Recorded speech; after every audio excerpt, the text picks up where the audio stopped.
there's a lot of detail in here. There's little houses up on the headland, near the cliffs, and what a nice view.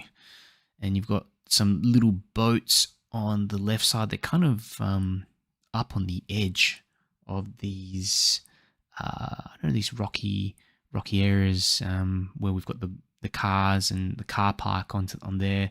There's a lot of rocks and stuff in the foreground, and one thing I didn't quite like about this scene is this ridge in the center. It's kind of looks like an inlet or something, where maybe the river flows into the ocean, but it looks kind of a bit disjointed. So I was thinking I would actually cut this bit out, but what I did like was these rocks that you can see just scattered along the ground, and using some of those as just like as a general detailing technique in the foreground. So let's go ahead and get started with the drawing. And first thing I want to do is mark out the center of the page. So let's divide this sheet of paper into half. Okay, let's do that.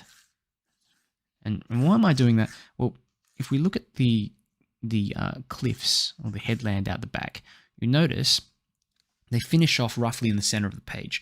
So try to always find that the most easiest way to divide the sky and the land. And with landscape painting, if you do get this bit right, then the rest of it is a lot easier.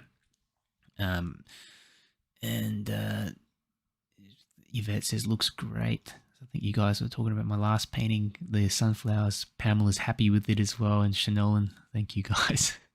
Yvonne says, Darren, need to sign off. It's 10 p.m. here, and I have a trial tomorrow. We'll catch this later. Okay, good luck, Yvonne. I hope you have a great day, and I'll see you next time. I'll have to actually edit this video, chop out the start of the video where I was fiddling around with all the settings and things. So yeah, thank you for coming along and being patient. This morning has probably been the most difficult of all the lives I've run, just because I couldn't fix whatever was going on. There's just something going on in the background, and nothing to do with my internet connection. So we'll go on and look at how I'm going to tackle this scene. So like I mentioned before, you can sort of think to yourself what you want to include, what you don't want to include. I really like these boats. There's a whole bunch of these little colorful boats in there, and I want to include them all because in the reference picture they look more as an afterthought. I mean, they're just there in the background somewhere, but maybe we could make them maybe we can make them come forward a bit more. Maybe we could make one kind of closer in the foreground, just another thought, right? But we'll keep that in the back of my mind. And we'll look at the headland now. It sort of comes up here, this large rocky bit like that. Okay, yeah. And the great thing about rocks and nature is you just don't have to be too accurate with everything. You just have to get in a basic little thing like that, and it looks like a cliff. Okay, because they all come in different shapes. So, I mean, what's going to be tricky though is this house, and this. Well, there's a lot going on in here. So, how can we simplify? How can we simplify this down? I think that one up the top there is going to be a little trickier to do. Can I simplify this down? I could probably simplify it and just put in like instead of putting in the front bit, I'll just put in the length there. I'll draw this in a bit more darker as well, actually, so you can see. Yeah. Okay. These are quite small as well, so I don't want to overdo it.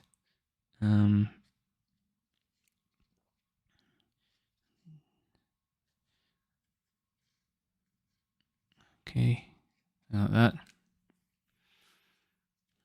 Okay, looking at them as shapes as well, like that's a triangle.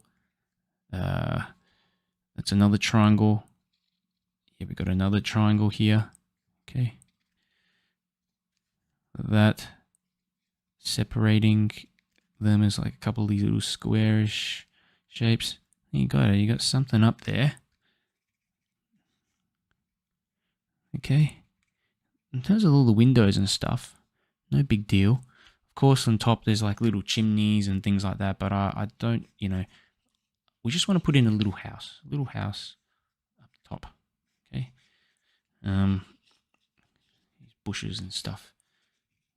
Well, they're not bushes, they're trees, aren't they? They're just enormous, but they look small from the distance.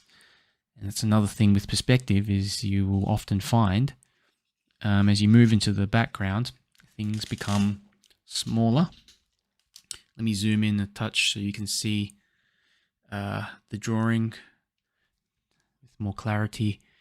Okay, so that's a little house I had put up the top, simplified down. Okay, picking out the shapes like that triangle shape or what have you. I've kind of squashed it a little bit as well and widened it. Okay, something like that. All right, when we get it in, it's going to be quite simple. It's just going to stand out against the sky, really. Over on here, there's kind of like a road or something going up there, and then there's just some trees and part of this cliff. It's almost like a second one in front here, a bit of a cliff region. Okay, here we've got another house here. So let's draw something in. Again, I'll use that same shape as we had above, kind of like this. Rooftop, like that. There we go. That's a house, isn't it? Building. There's a few more here in the background, and you don't have to put them all in. It's just getting in like a rectangular shape like that, and a bit of the side of the building can help. But if not, just get in the rooftop and that rectangular sort of shape, and trust me, it's going to look like a building once we cut around all the shapes in there. Here is the foreground, and we've got all kinds of buildings here. I'm not interested really in what exactly is going on with these buildings. Okay, just a quick indication, something like that. Okay, there's even cars here. There's even a car here parked in the car park. You know, I'm just putting them in as like little boxes, perhaps. You know, there could be anything. But one thing I quite like is maybe this section there, where we can maybe line up a few boats. Okay, let me zoom in to the boats and see what we can do with them.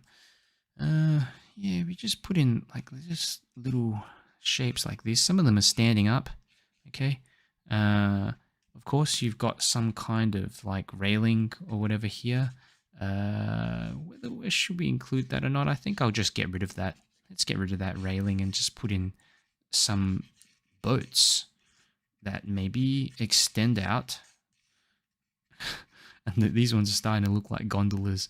I've drawn too many gondolas in Venice, painted too many Venice scenes. So all the boats that I draw tend to look like gondolas. Okay, rocks. Let's put in some rocks and stuff. Look, little indication of some of these rocks. That's all we want. And now there's a bit of interest here. Like there's like sand and there's water and stuff like that. It's kind of complicated, but we will simplify this down and just make the water come in a bit more, maybe like to here. Okay, something like that, like here. Okay, So we'll have water, and then we'll have sand. And of course, some figures. Okay, here's a couple. One here. It could be another person here, just sort of standing, looking out into the beach. Another person off in the distance. Okay, if you want, you can even put a larger figure here, like that. I don't know how that's going to go, but just extend that out a little bit. You'd be holding a backpack or something. There we go. And shadows. Let's have a look. We've got shadows running to the right-hand side. So if we look at the cliffs and the shadows, you can see there's a lot of darkness on the right side of the cliffs. So that indicates that there is some type of light source coming from the left. Okay. I'll just darken this more so you're able to see. Spend a fair bit of time on the drawing nowadays. Not necessarily detailing, but like I'm just thinking, using that time to think and plan. As you can see, I'm kind of like talking you through my process and what's going on in my head. So I think we've got enough to go by with the painting. Okay, and as you can see, I've cut out a few bits and pieces. You have that ability as an artist to change things around. Let's go. I'm going to start. Okay, so first we're going to think, how are we going to do this? I'm going to put in the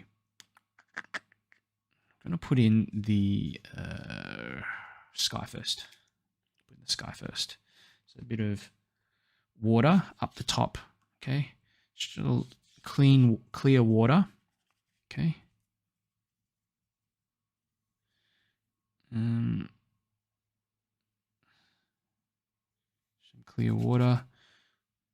And why am I wetting this bit of paper first? It's just so that everything can run together nicely. And I can leave some white bits for the clouds and stuff like that. So bit of this cerulean blue. Look at that. Just drop that in there. Be bold and leave out some of this, what do you call it? Leave out a bit of the white of the paper as well. Okay. There. For some reason, this the cerulean blue that I use has like a kind of bubbly, it leaves these weird bubbles behind. So I'm just feathering them off. There, look at that. Just another bit of blue here. And there's a large cloud that's just running behind this headland. Okay. It's almost like in the way of the house. That bit of this blue in here. Okay. Good. Okay. Put in now some colors for the background areas. So actually let's have a look. Let's think what we can do actually. I'm actually going to dry off. Funny, I'm going to dry off this area first.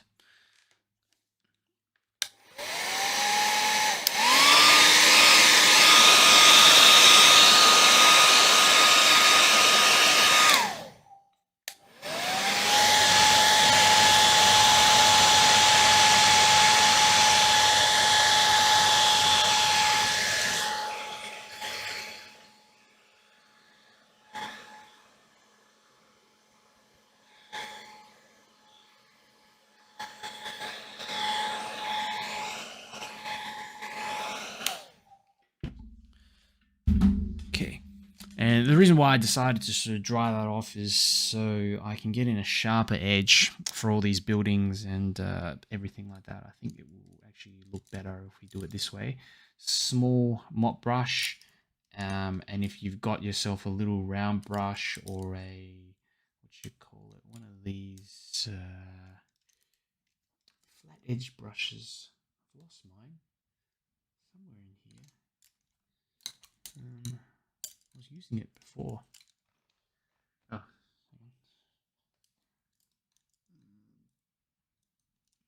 it's disappeared. Oh, it's here. Okay. All right.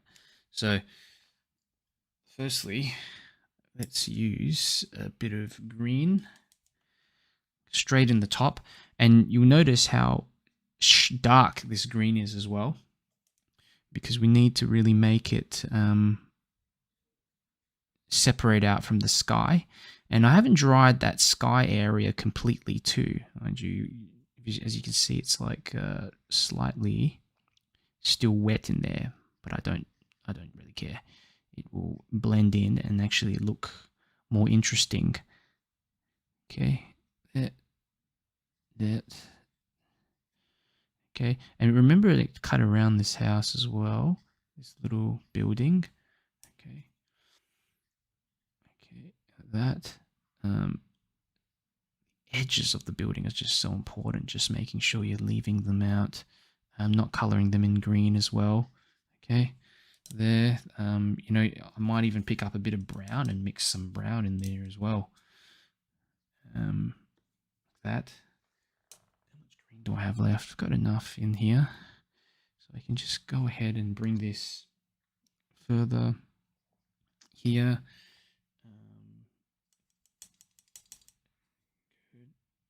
Change that up. I'm trying to find some other greens or mixing them up. A bit of cerulean blue, and a bit of that.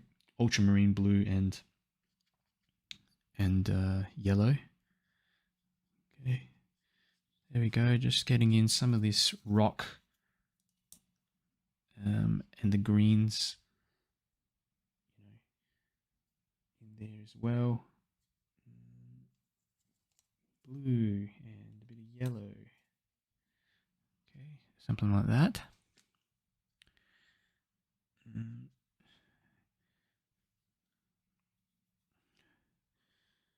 Here, gonna cut around this top of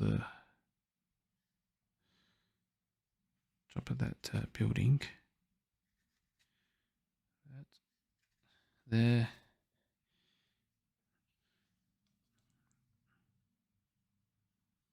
Okay. The big thing here is just to simplify and leave the white of the paper as well. And you can see how it just feathers down into this like more yellowy, earthy color near the bottom. But for the time being, we can just cut around all this stuff. Oops, rid of that.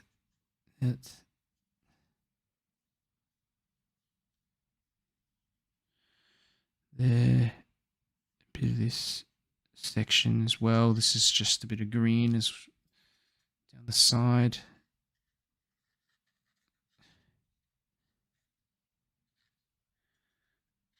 Color in there. Good.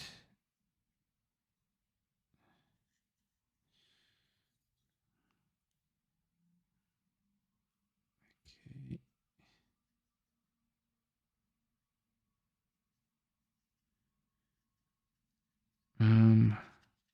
Good. So I'm going to pick up now some yellow ochre.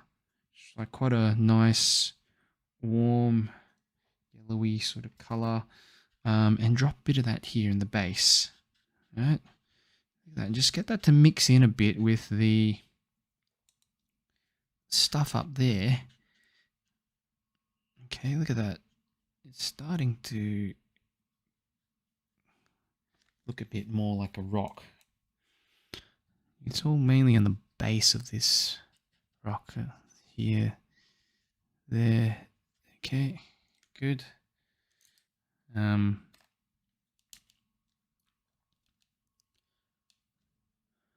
Great. And you know, another thing you can do is also work on little shadows and stuff of the buildings. Like, for example, I might just want to get the top of the roof of this building like that in quickly. A bit more here. What have we got? A bit more of the sides of the building here. That. Okay, join that on a bit to the area of the trees and stuff below. Okay, have a look at this side. There's actually a little kind of shadow underneath the rooftop. Darkness in here. That could be like a wall. There you go. That's another bit there. A bit of darkness in there. Underneath the rooftop there.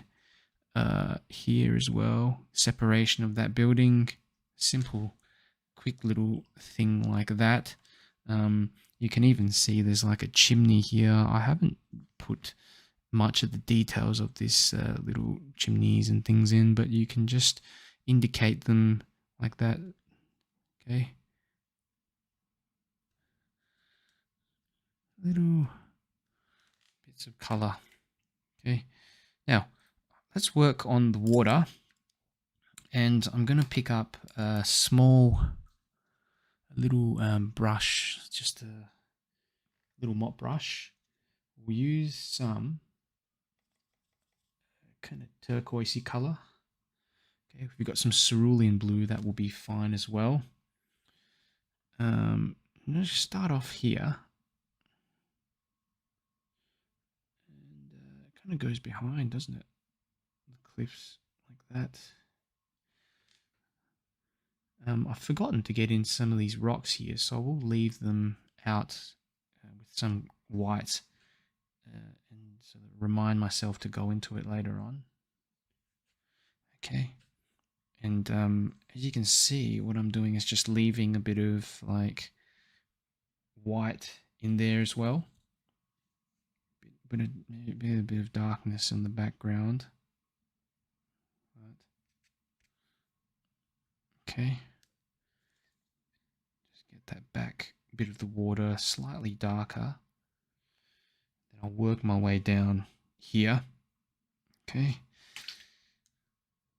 Into near where the sand is. And another thing I need to do is get the sand in quickly. So I'm going to be using a bit of this whitish color mixed with yellow ochre. So buff titanium with yellow ochre. That's it. Okay. Put this in there like that. Just cutting around the boats a touch as well, like that. Here, maybe a bit there. Nice, and just a lot of water, mostly water. Okay, keep it very light. Okay.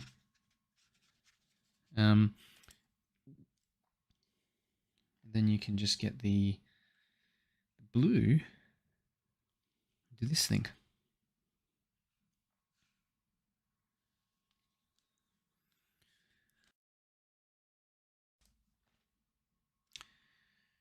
Feather it downwards to the water, into the sand.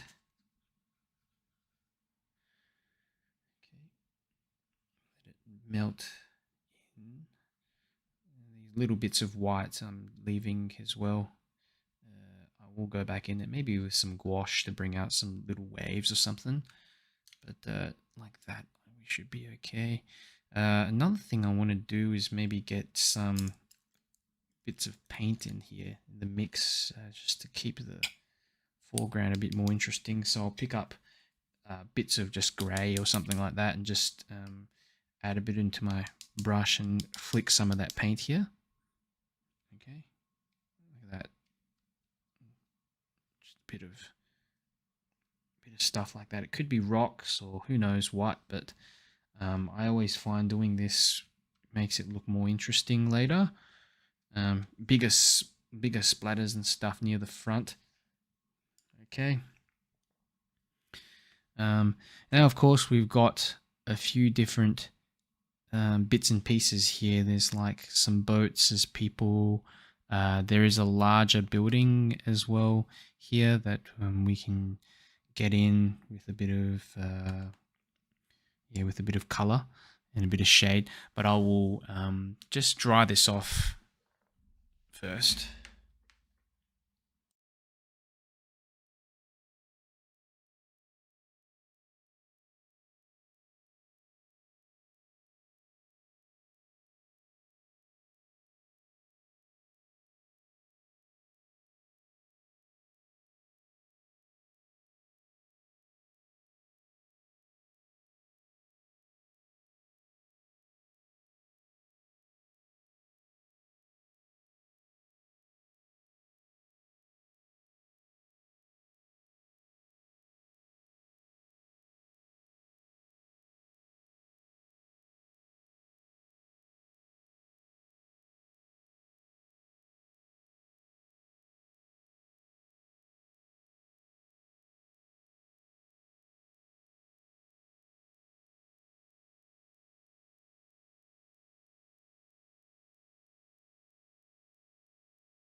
Okay, let's go into these boats, the figures, that kind of thing. So I will pick up some.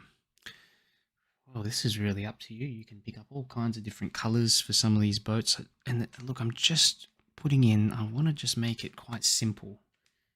Hopefully one brush stroke to get in some of these shapes of boats and things. Just colors really.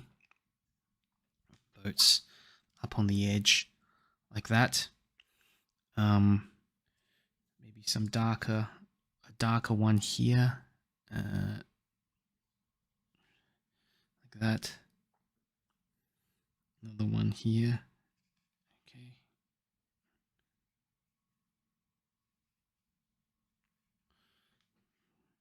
Good.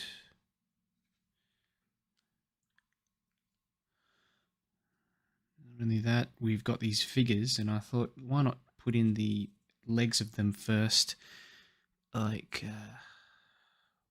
just a bit of dry brushed black. Okay, like this.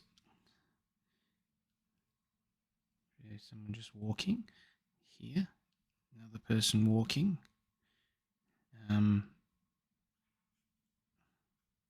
This one kind of walking towards the front a bit. Okay. There we go. There. And of course, making sure that they have some shadows underneath them as well. Like this. Yeah, like that. The boats, I think I want to cast a bit of a shadow, create a bit of this shadowy shape for the boats too. Like that. Simplify them shadows down and join it on. I'm trying to join the shadows on with the boats themselves as well. Also, what you can do is if you identify a few rocks like here, you can just get in like the same sort of deal, like this little indication of like a shadow running towards the right hand side for some of these, rocks and things that you want to put in there. I don't want to overdo it though, just a few little bits. Also, you can get seaweed and stuff, on the shore. So a little dry brush and what have you near there is good. This is, I don't know, I'm just trying to indicate like a shadow that's out of the scene, like something casting a shadow there. Of course, we've got these buildings to the left, which I will get in darker as well. Like this there. Bit of darkness. I do want to perhaps leave some of the white as well on top. This doesn't concern me really in terms of the buildings. It's just yeah, just a really basic background. But I do want to just cut around these boats, and normally I find that leaving a bit of a white, see, like a little white edge around the sides of the boats like this can draw them out a touch. When you're painting wet into wet, especially, it just keeps the boat slightly more separated from everything else. You can even put in some more darkness in there if you want. Bit of blue or something like that. There's a few more things, for example, like the cliffs. The cliffs area, you might find that there is just some dark bits and pieces, like here. You can just use the side of your brush to imply some of this stuff, textures and whatever you like that. There's like a rock in the water that I'd like forgotten to put in before, so I can just get in a few of that rock there. Using the side of the brush, you can create these little bits of texture. And remember to dry off the brush a touch first before you do this. There you go. There.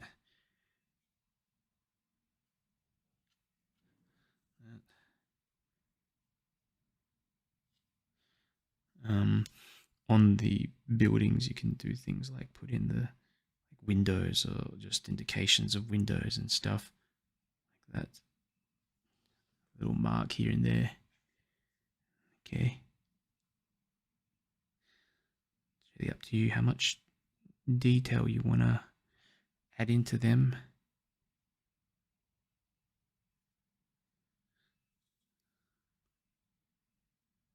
Bit of extra darkness near the base, and also in the trees there are some darker spots here and there.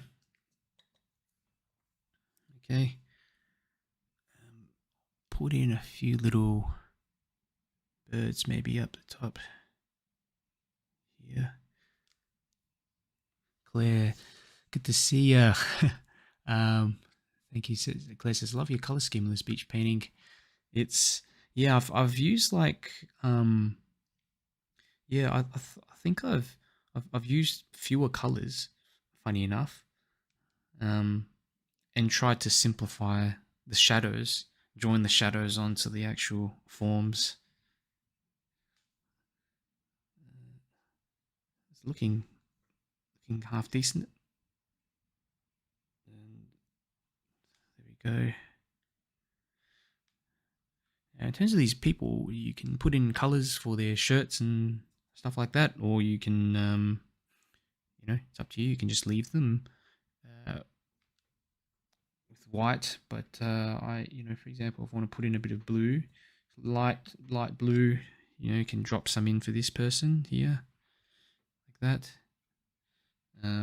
This person you might want to put in a bit of, I don't know, a bit of like a milky sort of color for this. You can do that as well.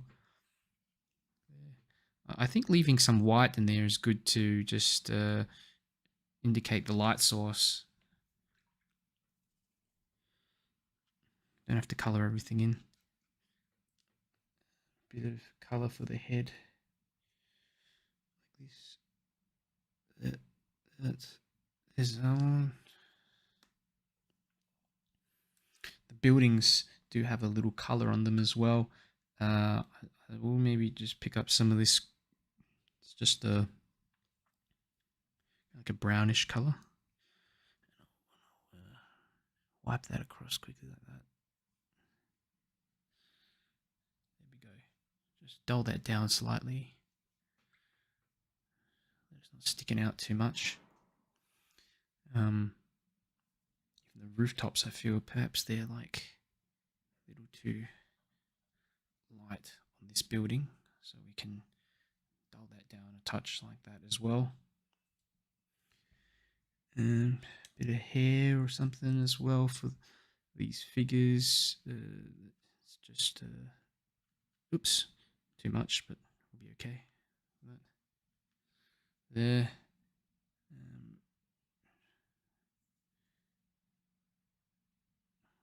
Draw out the bottom parts of these boats a little bit.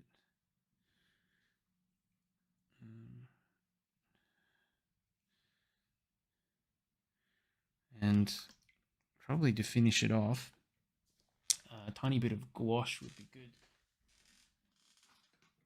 for the water. Bring out some of the waves.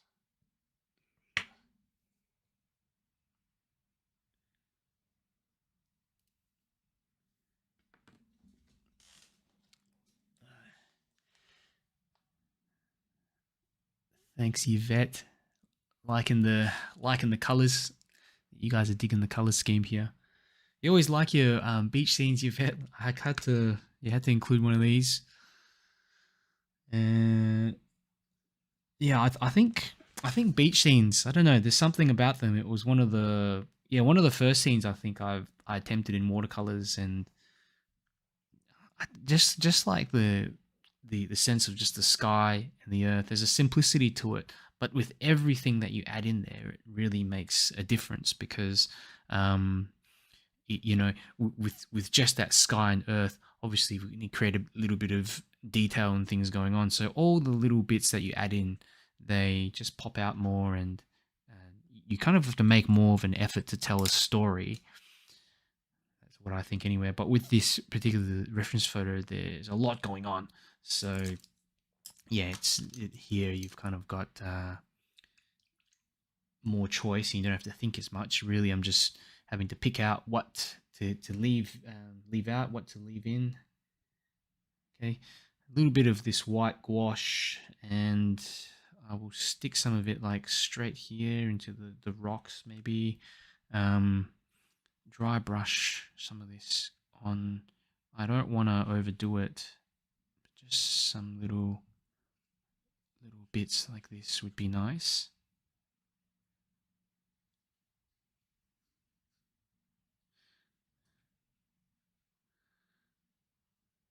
Okay.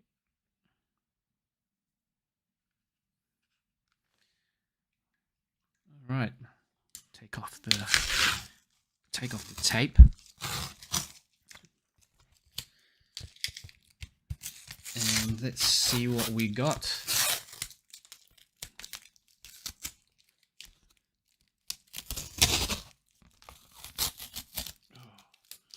Bring this off.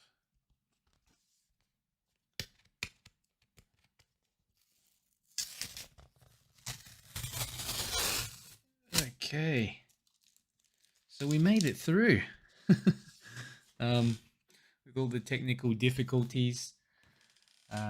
At the start, I have to figure out what's going on. I'm quite happy with this second one. The first one I think was decent for, like, I guess general application of techniques and just understanding my process. Probably would have liked to go a little bit more detailed and spent some more time on that one, but yeah, I thought I'd just focus more on that top section. And you know, it's the same techniques I've used really to paint something like this, which I just spent more time doing, but it's really the exact same thing as I've done here, but just with more time, a bit more time on my hands, and extra shadows and stuff like that, extra details, as you can see here on the flowers. You know, this here is another one I did as well, which is quite similar to this one, just on a kind of higher vantage point. So I hope today's been helpful for you, and I've got links in the description and stuff like that. If you'd like to support me, there's my Patreon on there, and you actually, if you go for the highest level, you get access to 49 courses. Soon going to be 51 courses once I edit the other two or three that I have recorded. So check it out, and also check out my website, watercolormentor.com. If you want to have if you want some feedback on your work as well, post it in the Watercolor Mentor community on Facebook, and just tag me so that I don't miss out on your comment and your painting. And I'll give you a little bit of feedback